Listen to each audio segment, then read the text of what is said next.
Seigneur notre Dieu, nous bénissons ton nom pour cet avant-midi de grâce que tu nous accordes. Parle à nos cœurs, que ta parole trouve place dans la vie de chacune et chacun de nous ici présents. Au nom de Jésus-Christ, Amen. Mettons-nous. Bien-aimés frères et sœurs dans le Seigneur, que la grâce de Dieu vous soit accordée. Amen. Shalom. Ce matin, nous voulons faire suite au message que nous avons reçu le dimanche passé. Je crois que ceux qui ont été présents, ils ont été suffisamment exhortés sur le fait que chacun et chacune d'entre nous peut être missionnaire. Et ce matin, je voulais que nous puissions ensemble voir comment est-ce que nous pouvons assumer notre rôle de missionnaire.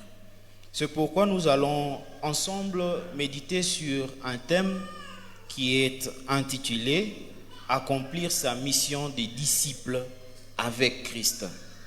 Alléluia. Pour parler de comment accomplir sa mission avec Christ, nous voulons revenir ici sur 6 éléments que nous allons ensemble découvrir à partir de la lecture que nous venons de faire en Matthieu chapitre 28, un passage qui nous est vraiment familier et que probablement nous répétons très souvent dans nos activités ici à l'église.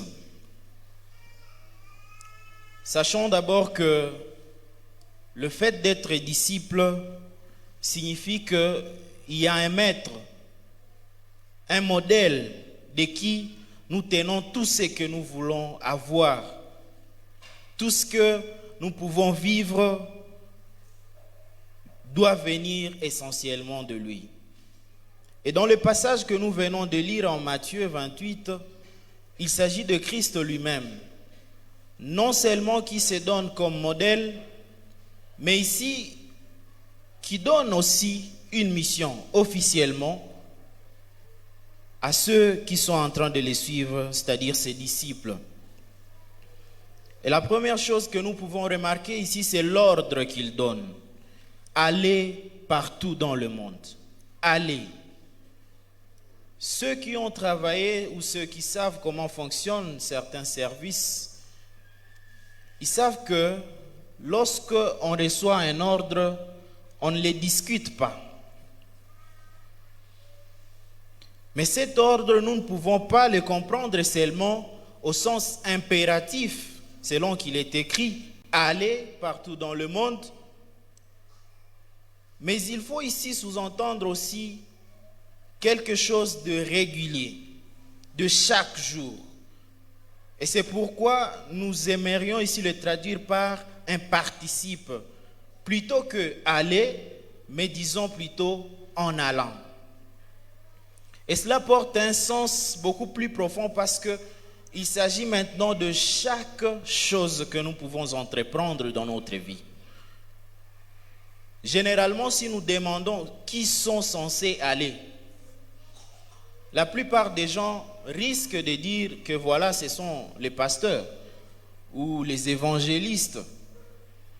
Mais si nous revenons au sens régulier que nous venons de donner, ou qui peut être sous-entendu dans cet ordre, nous allons nous rendre compte que partout où nous sommes placés, là, le Seigneur veut que nous puissions faire des disciples. Amen. C'est-à-dire que personne ici ne se donne plus d'excuses et dire voilà, moi je suis tel, je ne saurais pas. Je suis coincé par mon travail. Comment est-ce que j'aurai le temps? Mais c'est dans ce travail-là que le Seigneur veut que tu puisses faire des disciples. Mais en faisant des disciples ou en allant, il y a un message particulier que nous allons porter. Parce que les gens qui doivent nous entendre, les gens qui doivent nous voir, il faudrait qu'à partir de notre vie, qu'en eux, ils suscitent la foi. Et non pas la foi en n'importe qui, mais la foi en Jésus-Christ lui-même. Voilà pourquoi le message que nous allons porter ne s'agit pas de n'importe quel message. Il faut que ce soit le message du salut. C'est pourquoi tout ce que nous devons faire doit avoir comme soubassement le fait de prêcher la bonne nouvelle du salut. Pendant que nous allons, le seul message que nous avons, c'est la bonne nouvelle. Et c'est ce message qui va susciter la foi. La Bible déclare que la foi ne peut venir que de ce que l'on va entendre. Et ce n'est pas tout ce qu'on entend, parce qu'il y a beaucoup de choses, il y a des nouvelles. D'ailleurs, tout ce que nous entendons ne pourrait pas créer la foi. Au contraire, même la petite espérance que nous pourrions avoir, parfois elle est perdue à cause de ce que nous entendons. Il y a des journées que vous pouvez passer, il n'y a que des mauvaises nouvelles. Mais pour qu'il y ait la foi en vous, pour que suscite en vous l'espérance, il faut que vous ayez entendu la parole de Dieu. Et c'est ce message-là que nous allons porter. Ne pourra le porter que toute personne qui a reçu la puissance du Saint-Esprit. Et c'est là d'ailleurs qu'il y a la question de dire, quand on n'est pas en mesure de parler de la parole de Dieu, est-ce que vraiment on a été disciple? Parce que réellement, il ne s'agira pas à cause de nos propres forces. D'ailleurs, nous sommes limités, très limités. Et malheureusement, ce ne sont pas ces limites qui feront que nous ne puissions pas prêcher la bonne nouvelle. Certaines choses, c'est à cause peut-être de ce que nous vivons, peuvent être pour nous des raisons de ne pas parler de Jésus-Christ. Mais à cause de la puissance que nous avons, c'est celle-là qui nous donnera la possibilité de pouvoir parler clairement de Jésus-Christ à ceux qui sont avec nous. Une autre chose que nous pouvons apprendre ici, c'est la fonction que nous avons. Il est dit que vous serez mes témoins à Jérusalem, dans toute la Judée, dans la Samarie et jusqu'aux extrémités de la terre. Devenir témoin de Jésus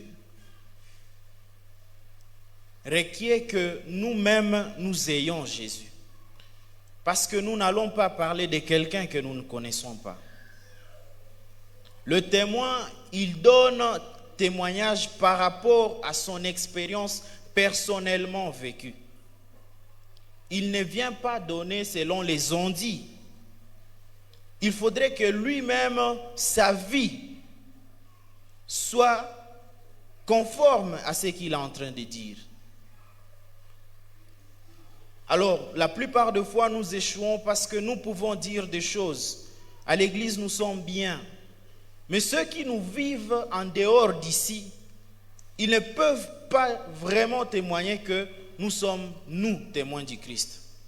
Et c'est ainsi que d'ailleurs, parfois quand vous allez parler de quelqu'un à Christ, il dit, allez d'abord parler à tel avec qui vous êtes là-bas.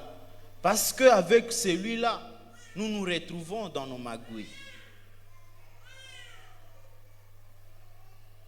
Ce que vous dites aux gens ne coïncide pas, n'est pas conforme à ce que vous-même vous êtes. Votre vie de témoin est mise en doute. Le mode de vie doit soutenir nos déclarations en tant que témoins du Christ. En faisant des disciples, nous avons aussi l'obligation de nous conformer à la méthode. Et la méthode que Jésus-Christ donne ici, c'est d'abord de baptiser. Baptiser ensuite enseigner.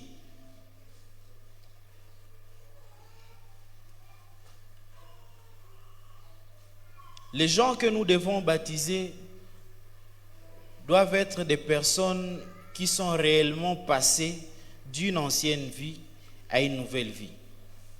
Parce que c'est là même le sens profond du baptême. On est passé de la mort à la vie. Malheureusement, de plus en plus, nous sommes en train de baptiser, je ne sais pour quelle raison. Et c'est pour ça qu'on a du mal à voir des gens qui, eux aussi, peuvent faire en sorte que d'autres personnes soient attirées vers le Christ. Quelqu'un se dit peut-être qu'il a avancé l'âge et qu'il devrait maintenant se faire baptiser. D'autres se disent peut-être que, voilà, si je ne me fais pas baptiser, je risque d'être vu comme quelqu'un qui ne croit pas. Et bien d'autres encore, pour raison de mariage, parce qu'ils savent que nous n'allons pas baptiser des gens, nous n'allons pas unir des gens qui ne sont pas préalablement baptisés. Alors ça pose problème, parce que déjà la méthodologie que nous suivons n'est plus conforme. Comment est-ce que nous allons enseigner quand nous-mêmes, nous n'avons pas reçu, nous n'avons pas accepté de vivre, de nous appliquer à l'enseignement que nous avons reçu? Le baptême pour nous va être qu'un bain public qui n'aura pas son sens.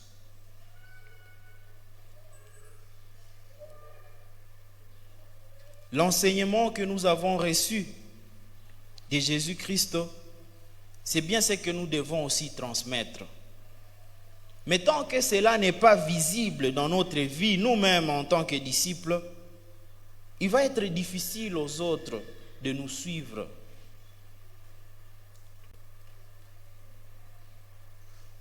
Très difficile aux autres de nous suivre. Nous nous limitons par beaucoup de choses. Nous ne voulons pas suivre Jésus-Christ comme il nous le demande de le faire, parce que nous avons peut-être peur, parce que nous sommes peut-être limités. Certaines personnes peuvent se trouver incapables de parler de la part de Dieu à d'autres, parce qu'ils pensent qu'ils n'ont pas la parole nécessaire. Et pourtant, il y a des gens qui attendent de vous que vous puissiez leur parler, ne serait-ce qu'un mot.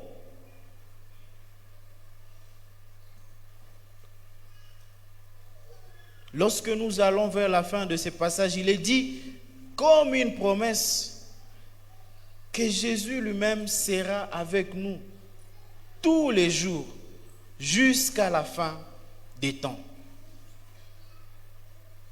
Chaque jour, nous nous donnons des excuses pour ne pas prêcher l'évangile.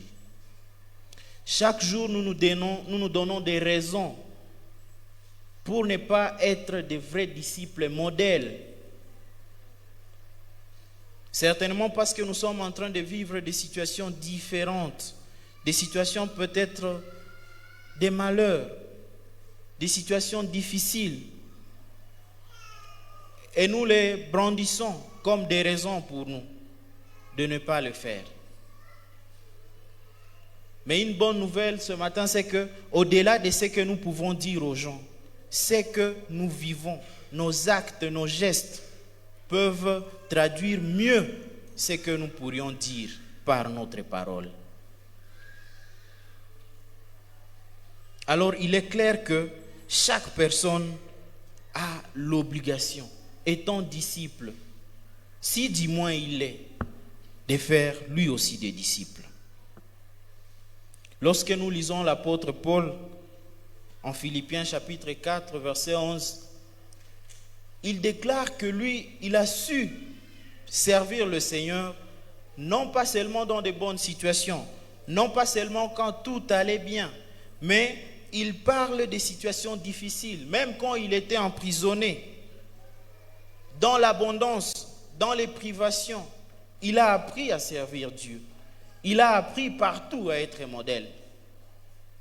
Il ne s'agit pas seulement de Paul. D'autres personnes se sont aussi engagées dans leur service quotidien. Ils n'étaient pas tous évangélistes. Ils n'étaient pas tous pasteurs. Mais à travers la vie qu'ils ont vécue, les gens ont vu et ils ont dit vraiment, ce sont des disciples de Christ. Il y a un vieux ici, il est bien réputé à cause de ses bonnes œuvres et à cause de sa vie qu'il a menée. Et il est vraiment respectueux. Un jour, il a fallu que, à cause d'état de la maladie, qu'il se rende à l'hôpital. Alors, c'était dans la soirée, on l'a reçu, on l'a admis à l'hôpital. Mais malheureusement, il n'y avait pas assez de chambres. Alors, il est resté aux urgences, là où presque tout le monde a accès, là où tout le monde peut passer facilement, parce qu'il n'y a pas suffisamment d'intimité.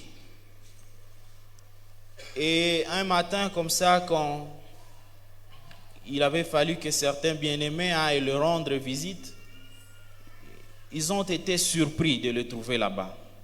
Parce qu'à cause de sa réputation, on ne pouvait s'attendre qu'à ce qu'il soit admis dans une chambre privée. Et directement, ils se sont mobilisés à aller chercher tous les moyens possibles pour que ces vieux trouvent au moins une chambre. Ils ont quand même réussi. En revenant auprès du vieux, avant même qu'il ne commence à chercher à s'excuser, voilà. Vous savez, peut-être ceux qui ont été là pour la garde, ils ne vous connaissaient pas, c'est pour ça. Le vieux les a arrêtés. Il a dit non, non, moi je bénis le Seigneur pour la place qu'il a permis que je puisse occuper cette nuit. Parce que à cause de là où j'ai passé la nuit, j'ai été capable de rencontrer d'autres personnes. Ce que je n'avais pas fait depuis longtemps, je l'ai encore fait. J'ai parlé de Jésus. J'ai même prié avec certaines personnes. J'ai eu le temps de parler de mon expérience personnelle avec Jésus à beaucoup de gens. Et pour ça, moi je trouve que c'est vraiment merveilleux. Les frères là, ils étaient surpris d'entendre ça. En principe, ce serait une mauvaise situation. Une situation où les vieux pouvaient se plaindre. Mais il a su transformer cela comme une occasion pour lui de parler de Jésus-Christ. Amen.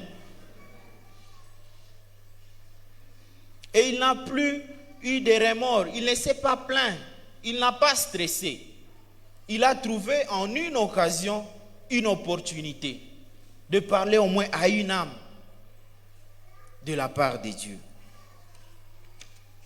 Pour ceux qui savent Rick Warren, il a souvent parlé de son père. Et il dit que lorsque son père était agonissant et devrait mourir, tout ce qu'il avait, c'était la soif de parler encore de Jésus-Christ, au moins à une personne. Il n'avait plus la force même de s'élever. Mais il négociait seulement qu'on lui laisse l'occasion d'aller parler de Jésus-Christ. Alors qu'il n'avait plus de force. Mais au fond de lui, la soif qu'il avait, c'était de parler de Jésus-Christ. Si nous sommes disciples, qu'est-ce qui nous anime? Quelles sont nos motivations auprès des autres? Lorsque nous regardons des gens se perdre, mais comment est-ce que nous nous sentons? Chaque situation pour nous est une occasion d'amener des gens vers Christ, de faire en sorte que les gens croient qu'ils soient sauvés. Mais comment est-ce que ces gens vont croire s'ils n'entendent pas quelqu'un parler de Jésus-Christ? La Bible va d'ailleurs plus loin et dit, mais comment entendront-ils parler du Christ s'il n'y a personne pour parler? s'il n'y a personne pour vivre Christ? Et comment il y aura des gens qui vont parler du Christ s'ils ne sont pas envoyés?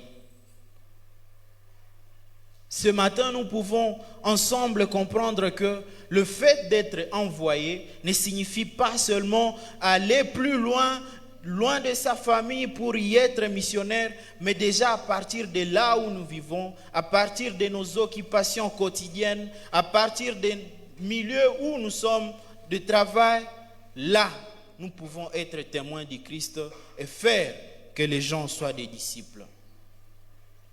Maintenant, je voudrais nous demander quelque chose, et ce sera pour conclure ce message. Après toutes les années que vous venez de passer ici à l'église, comment pouvez-vous évaluer votre vie de disciple? Si réellement vous êtes disciple, parce que ça encore, c'est la question primordiale. Peut-être que vous ne saurez pas l'évaluer parce que vous n'êtes pas encore disciple. Mais si vous êtes disciple, comment pouvez-vous évaluer ces années que vous venez de passer ici à l'église? À combien de personnes avez-vous parlé de Jésus? Combien de personnes avez-vous attiré vers Christ? C'est là le défi. Vous êtes disciple, l'ordre est clair. Allez et faites qui? Des disciples. Si vous n'êtes pas disciple, alors cette mission ne vous concerne pas.